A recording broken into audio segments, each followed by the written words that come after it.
गुरु सच्चिदानंद साईनाथ महाराज की जय। ओम साई राम। आज अध्याय 7 का दूसरा भाग प्रारंभ करते हैं। कुष्ठ रोगी की सेवा।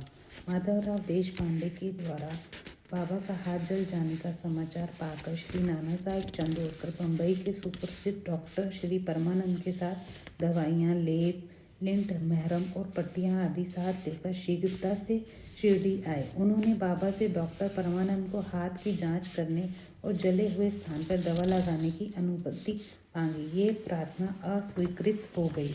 हाथ जल जाने के पश्चात एक कुष्ठ रोग पीड़ित भक्त भागोजी शिंदे उनके हाथ पर सदैव पट्टी बांधते थे। उनका कार्य था प्रतिदिन जले हुए स्थान पर घी मलना और उसके ऊपर एक पत्ता रखकर पट्टियों से पुनः पूर्ववत कस कर बांध देना। घाव शीघ्र भर जाए इसलिए नाना साहेब चांदोरकर ने पट्टी छोड़ने तथा डॉक्टर परमानंद से जांच व चिकित्सा कराने का बाबा से बार बार अनुरोध किया।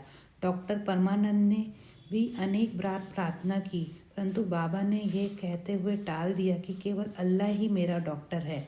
उन्होंने हाथ का परीक्षण करवाना अस्वीकार कर दिया। डॉक्टर परमानंद की दवाइयाँ शिरडी के वायुमंडल में ना खुल सकी और ना उनका उपयोग हो सका। फिर भी डॉक्टर साहब का परम भाग्य था जो उन्होंने बाबा के दर्शन का लाभ उठाया। भागो जी को दवा लगाने की अनुमति मिल गई। कुछ दिनों के उपरांत जब घाव भर गया तब सब भक्त सुखी हो गए, परंतु प्रतिदिन प्रातःकाल घृत के साथ हाथ की मालिश और पुनः कसकर पट्टी बांधना साईं बाबा की समाधि पर्यंत यह क्रम इसी तरह चलता रहा। श्री साईं बाबा सदृश पूर्ण सिद्ध को यथार्थ में इस चिकित्सा की कोई भी आवश्यकता नहीं थी, परंतु भक्तों के प्रेमवश उन्होंने भागो जी की सेवा निर्विघ्न स्वीकार की। जब बाबा लैंडी को जाते तो भागो जी छाता लेकर उनके साथ ही जाते थे।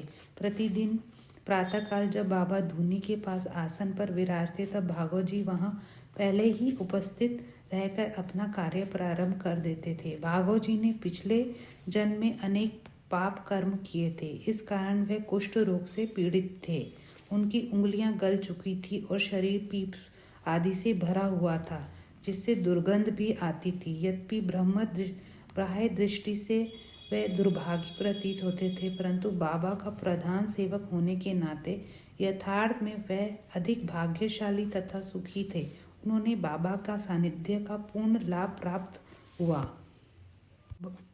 बालक खारपड़े का प्लेग। अब मैं बाबा की एक दूसरी अद्भुत लीला का वर्णन करूंगा। श्रीमती खारपड़े अपने छोटे पुत्र के साथ कई दिनों शिरडी में थी। पुत्र तीव्र जर से पीड़ित था, परंतु उसके प्लेग की गिल्टी भी निकल आई। श्रीमती खारपड़े भयभीत हो बहुत घबराने लगी और अमरावती लौट जाने का विचार करने लगी। संध्या समय जब बाबा वायु सेवन के लिए वाड़े के पास जा रहे थे तब उन्होंने उनसे लौटने की अनुमति मांगी। तब कंबित स्वर में कहने लगे, मेरा प्रिय पुत्र प्लेग से ग्रस्त हो गया है, अतः अब मैं घर लौटना चाहती हूँ। प्रेम पूर्वक उनका समाधान करते हुए बाबा ने कहा, आकाश में बहुत बादल छाए हैं, उनके हटते ही आकाश पूर्वतः स्वच्छ हो जाएगा। ऐसे कहते हुए उन्होंने कमर तक अपनी कफनी ऊपर उठाई और वहां उपस्थित सभी लोगों को अंडों के बराबर 4 गिल्टियां दिखाकर कहा, देखो मुझे अपने भक्तों के लिए कितना कष्ट उठाना पड़ता है, उनके कष्ट मेरे हैं। यह विचित्र और असाधारण लीला देखकर लोगों को विश्वास हो गया कि संतों को अपने भक्तों के लिए किस प्रकार कष्ट सहन करने पड़ते हैं। संतों का हृदय मोम से भी नरम तथा मक्खन जैसा कोमल होता है। वह अकारण ही भक्तों से प्रेम करते और उन्हें अपना निजी संबंधी समझते हैं। पंढरपुर गमन और निवास। बाबा अपने भक्तों से कितना प्रेम करते और किस प्रकार उनकी समस्त इच्छाओं तथा समाचारों को पहले से ही जान लेते थे, इसका वर्णन कर मैं ये अध्याय समाप्त करूंगा। नाना साहेब चांदोरकर बाबा के परम भक्त थे। वह खान देश से नंदुरबार के मामलतार थे। उनका पंढरपुर को तबादला हो गया था। श्री साईं बाबा की भक्ति उन्हें फलदायी हो गई थी, क्योंकि उन्होंने पंढरपुर जो भुवैकुंठ पृथ्वी का स्वर्ग सदृश ही समझा जाता है, उसमें रहने का अवसर प्राप्त हो गया। नाना साहेब को शीघ्र ही कार्यभार संभालना था, इसलिए वह किसी को पूर्व पत्र या सूचना दिए बिना ही शीघ्रता से शिरडी को रवाना हो गए। वह अपने पंढरपुर शिरडी में अचानक ही पहुंचकर अपने विठोबा बाबू को नमस्कार कर फिर आगे प्रस्थान करना चाहते थे। नाना साहेब के आगमन की किसी को भी सूचना न थी, परंतु बाबा तो सर्वज्ञ थे। जैसे ही नाना साहेब नीमगांव पहुंचे, जो शिरडी से कुछ ही दूरी पर है, बाबा महालसापति अप्पा शिंदे और काशीराम से वार्तालाप कर रहे थे। उसी समय मस्जिद में स्तब्धता छा गई और बाबा ने अचानक ही कहा, चलो यारो, मिलकर भजन करें। पंढरपुर के द्वार खुले हैं।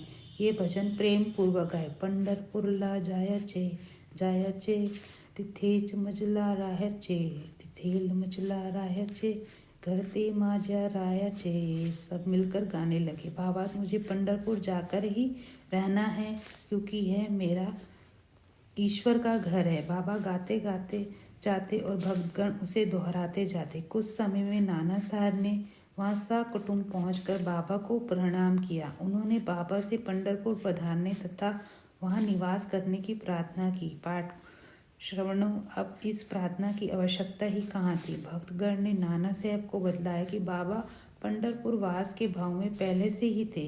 यह सुनकर नाना साहेब द्रवित हो श्री चरणों पर गिर पड़े और बाबा की आज्ञा तथा आशीर्वाद प्राप्त कर वह पंढरपुर को रवाना हो गए। बाबा की कथाएं अनंत है। अन्य विषय जैसे मानव जन्म का महत्व, बाबा का भिक्षावृत्ति पर निर्वाह, बाईजाबाई की सेवा तथा अन्य कथाओं को अगले अध्याय के लिए शेष रखकर अब मुझे यहाँ ये अध्याय समाप्त करती हूँ। ओम श्री गुरु सच्चिदानंद साईनाथ महाराज की जय। ओम साई राम। आशा करती हूँ आपको मेरे द्वारा सुनाई गई साहित्य चरित्र पसंद आएगी। कृपया करके सब्सक्राइब और लाइक करें। धन्यवाद।